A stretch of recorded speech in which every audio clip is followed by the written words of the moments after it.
తెలంగాణలో లోక్సభ అభ్యర్థుల ప్రకటనకు రెడీ అయింది బీఆర్ఎస్. ఇవాళ 6 నియోజకవర్గాలకు బీఆర్ఎస్ తరపున పోటీ చేసే అభ్యర్థులను ప్రకటించబోతున్నారు గులాబీ బాస్.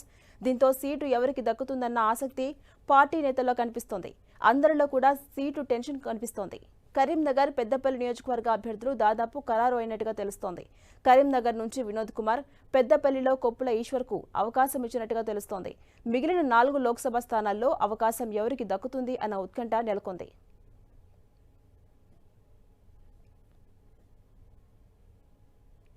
బీఆర్ఎస్ లోక్సభ ఎన్నికల శంఖారావాన్ని పూరించింది. ఎలక్షన్స్ నేపథ్యంలో ఈ నెల 12న కరీంనగర్లో భారీ బహిరంగ సభకు రెడీ అయింది బీఆర్ఎస్. కరీంనగర్ జిల్లా కేంద్రంలోని ఎస్ఆర్ఆర్ డిగ్రీ కళాశాల గ్రౌండ్స్లో బీఆర్ఎస్ బహిరంగ సభ నిర్వహించాలని నిర్ణయించింది. తెలంగాణ భవన్లో కరీంనగర్ పార్లమెంటు నియోజకవర్గ నేతలతో బీఆర్ఎస్ అధినేత సమావేశమయ్యారు. ఈ సందర్భంగా లోక్సభ ఎన్నికల్లో అనుసరించాల్సిన వ్యూహంపై నేతలకు దిశానిర్దేశం చేశారు. ఇక ఎన్నికల కోసం దీంట్లో భాగంగా రోడ్ షో నిర్వహించాలని కేసీఆర్ నిర్ణయించారు. ఇందులో ఆయన స్వయంగా పాల్గొనబోతున్నట్టుగా తెలిపారు. లోక్సభ ఎన్నికల్లో బీఆర్ఎస్, బీజేపీ మధ్య పోటీ ఉంటుందని తెలిపారు కేసీఆర్. ఈ నెల 12న కరీంనగర్లో బహిరంగ సభ నిర్వహించబోతున్నట్టుగా తెలిపారు. మండల స్థాయిలో కూడా పార్టీ సమావేశాలు పెట్టాలని నేతలకు సూచించారు. బస్సు యాత్రలు చేద్దామని నేతలకు కేసీఆర్ పిలుపునిచ్చారు.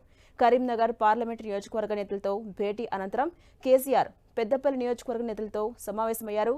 గత కొద్ది రోజుల్లోనే కాంగ్రెస్ ప్రభుత్వంపై వ్యతిరేకత వచ్చిందని, రైతులు రోడ్లెక్కే పరిస్థితి తెచ్చారని కేసీఆర్ పార్టీ శ్రేణులతో చెప్పారు. బీఆర్ఎస్తో మేలు జరుగుతుంది అనే చర్చ ప్రజల్లో మొదలైందని, అసెంబ్లీ ఎన్నికల ఫలితాలు పట్టించుకోవద్దన్నారు కేసీఆర్. నేతలంతా కలిసికట్టుగా పనిచేయాలంటూ కేసీఆర్ సూచించారు.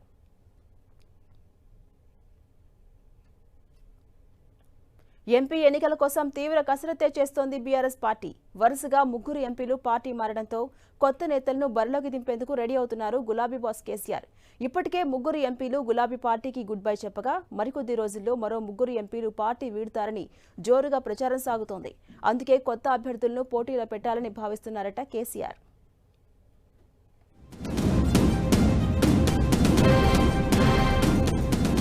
పార్లమెంటు ఎన్నికల వేళ ఎంపీ అభ్యర్థుల కోసం తీవ్ర కసరత్తే చేస్తోంది బీఆర్ఎస్. మాజీ మంత్రులు, ఎమ్మెల్యేలు పోటీకి ఆసక్తి చూపకపోవడంతో కొత్త వారిని బరిలోకి దించేందుకు ప్రయత్నిస్తోంది. ఇప్పటికే సిట్టింగ్ ఎంపీల్లో 3 జంప్ అయ్యారు.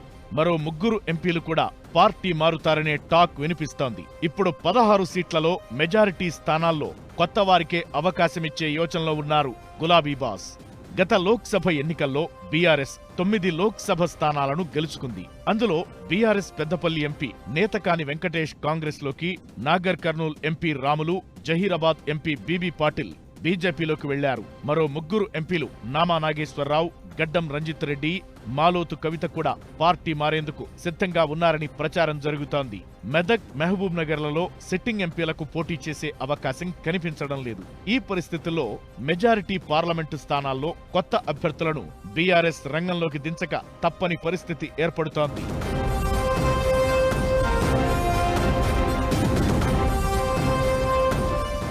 బీజేపీ, కాంగ్రెస్ పార్టీలు ప్రాతినిధ్యం వహిస్తున్న ఎంపీ స్థానాల్లో కూడా మెజారిటీ సీట్లలో కొత్త వారికే అవకాశం కల్పించే అంశాన్ని పరిశీలిస్తోంది బీఆర్ఎస్ అధిష్టానం. ఆర్థికంగా బలంగా ఉండి పోటీకి ఆసక్తిగా ఉన్న నేతలపై పార్టీ ఫోకస్ పెట్టింది. చేవెళ్ల ఎంపీ అభ్యర్థిగా రంజిత్ రెడ్డి ఎన్నికల బరిలో నిలిచేందుకు సుముఖంగా లేనన్న సంకేతాలను ఇస్తున్నారు.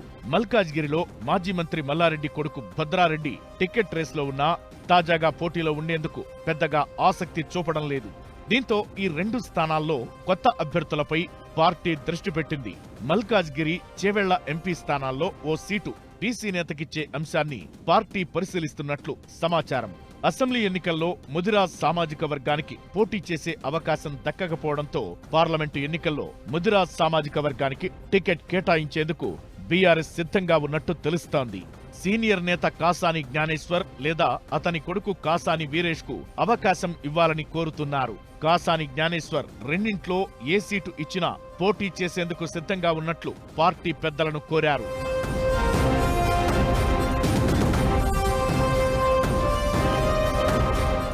మెదక్ నుంచి వంటేరు ప్రతాప్ రెడ్డి, జహీరాబాద్ పార్లమెంటు స్థానానికి గాలి అనిల్ కుమార్ పేర్లను పరిశీలిస్తున్నట్టు తెలుస్తోంది బీఆర్ఎస్ అధిష్టానం. వరంగల్లో కడియం శ్రీహరి కూతురు కడియం కావ్యను రంగంలోకి దించే ఛాన్స్ ఉంది. మహబూబ్ నగర్ ఎంపీ మన్నె శ్రీనివాసరెడ్డి సోదరుడి తనయుడు జీవన్ రెడ్డి కాంగ్రెస్ లో చేరడంతో ఆ సీటులో కూడా కొత్త నేతను రంగంలోకి దించాలని పార్టీ భావిస్తోంది. దివంగత గాయకుడు సాయిచంద్ సతీమణి రజని లేదా విద్యా సంస్థల అధినేత రవికుమార్ మహబూబ్ నగర్ సీటు ఆశిస్తున్నారు. అయితే పార్టీ అవకాశమిస్తే మళ్లీ పోటీ చేస్తానని సిట్టింగ్ ఎంపీ మన్నె శ్రీనివాసరెడ్డి స్టేట్మెంట్లు ఇస్తున్నారు. దీంతో పార్టీ ఎవరికి అవకాశం ఇస్తుందో అన్నది ఆసక్తి రేపుతోంది. నాగర్ కర్నూల్లో మాజీ ఎమ్మెల్యే గువ్వల బాలరాజుకి లైన్ క్లియర్ అయినట్లేనని అంటున్నారు. నల్గొండలో కంచెర్ల కృష్ణారెడ్డి, భువనగిరిలో గుత్తా అమిత్ రెడ్డిల పేర్లు ప్రముఖంగా వినిపిస్తున్నాయి. ఖమ్మంలో నామా, మహబూబాబాద్లో కవిత పార్టీ మారుతారనే వార్తలతో కొత్త నేతల ఎంపికపై దృష్టి సారించింది. కరీంనగర్ నుంచి బోయిన్పల్లి వినోద్ కుమార్, పెద్దపల్లి నుంచి కొప్పుల ఈశ్వర్ పేర్లను దాదాపు ఖరారు చేసింది బీఆర్ఎస్ అధిష్టానం.